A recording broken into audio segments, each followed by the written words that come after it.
Simple question. If our military has to fly coach, why shouldn't members of Congress? A small group of lawmakers has a bill that will force Congress out of first class and back into coach. Sabrina, you agree with this?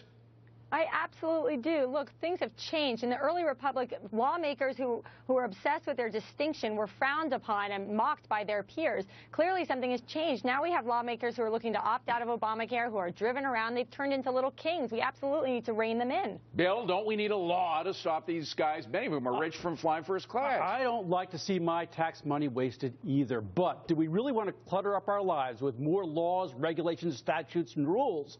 I think the answer is publicity. What if the entire budget of each congressman were easily available online, and you could have the voters decide whether they like it? We are going to start right here at Forbes by doing that. John Tamny has a perfect example of one member of Congress, Charlie Rangel, doing what, John? Well, I was flying from JFK down to St. Thomas, and I look into first class, and who's sitting there but Rep. Charlie Rangel? And it speaks to the basic point. As a taxpayer, I want a law against me having to pay for this. Beyond that, I think it should be painful to serve. It should not be full of perks to be in Congress, because that means they stay for life. We want them to leave as quickly as possible and join us so that they don't spend our money. Steve, it's almost an insult to the Founding Fathers that we would have to write a law like this, because by definition, practically, they were against this sort of thing. Oh, absolutely. And the fact of the matter is Congress isn't supposed to do it, but they found a loophole and are taking advantage of it. So to Bill's point, you have to have a firm law. Publicity is good, but have the law as well. They give plenty of laws to us. And the other good thing of having him flying coach, David, is they'll then want to be in favor of reforming air traffic control. We've got one of the blackguard systems in the world. Yeah. And Carrie, half of Congress, just about exactly half of Congress are millionaires. Right. If they want first class, they can pay for it, right? Exactly. Crimea River. I mean, these people are wealthy. If they want to pay that differential between coach and their cushy first class, make them do it.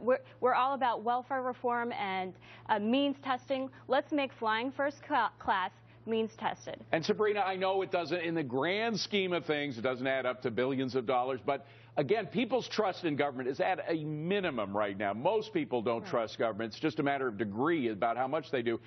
Something like this would at least kind of rein them in a little.